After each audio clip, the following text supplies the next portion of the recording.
believe it or not, this is not a photograph. This is a painting.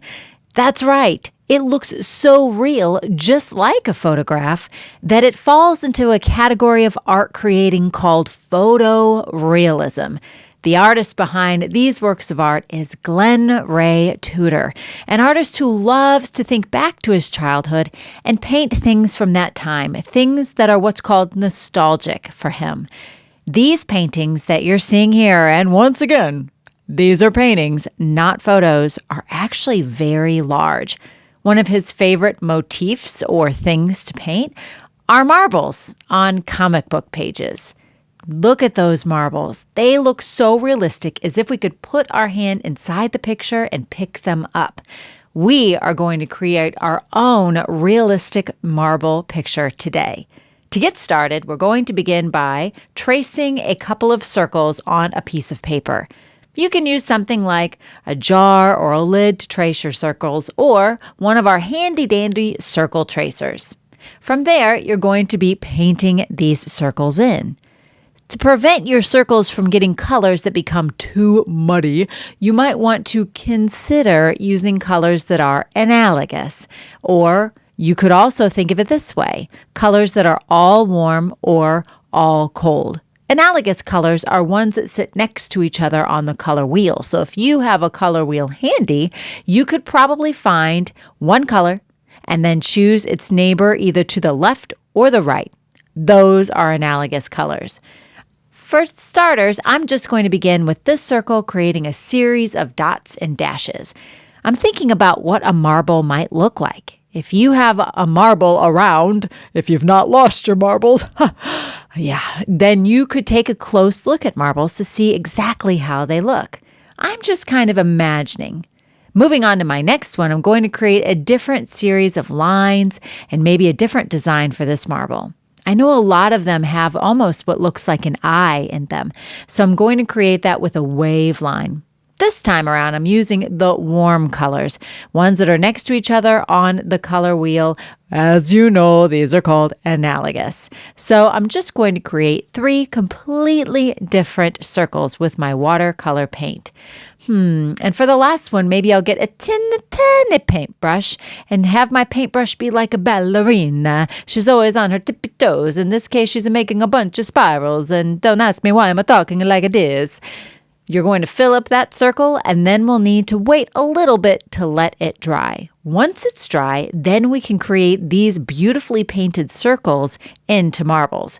Right now, they look flat on our piece of paper. We are going to transform them into spheres or forms. First of all, once they're dry, we're going to need to decide where we want our sun to be, where we want the light source to be coming from. On the opposite side of the light source, you're going to make a little scratchy kind of line with black chalk. Blend that in very carefully with your finger. Checking that out? It's more like a crescent shape. Notice that it's completely on the opposite side of the sun. Zigzag coloring, blend it with small circle motions with my finger. It's that easy. Now, suddenly, my circles are no longer flat, but they are fat. What'd you just call me? Yes, I just called your circles fat. That means they have form and they are spheres. Slowly and carefully, I'm going to cut these out.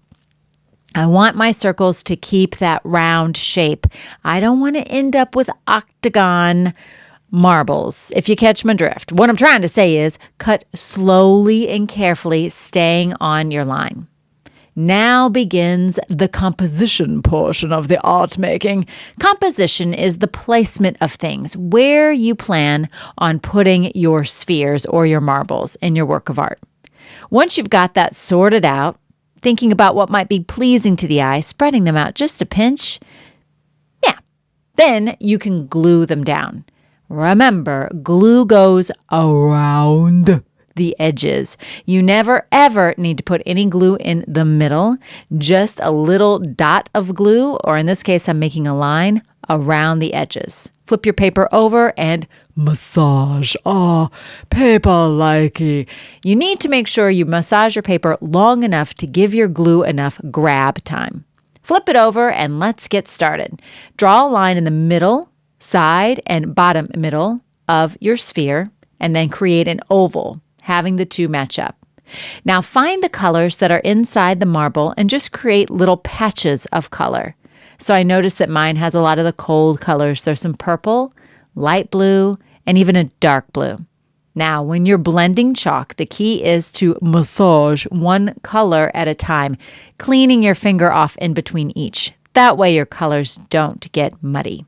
Now, let's make a shadow right underneath that black crescent that you made. Blend that in really well, and suddenly it looks as though your marble is sitting on your paper. Now I'm going to create a little bit of a shadow around the edge. Marbles are glassy, so sometimes they're transparent, sometimes they're translucent, and sometimes they're opaque. To create that illusion, I am using all of the different colors in the marble. All right, here I go again. I started on the middle side and the bottom middle, created an oval, and then I'm adding the patches of color that I see in my marble. Then clean my finger off, massage, what was that? Massage each color, making sure not to blend them all together or else they'll lose their vibrancy.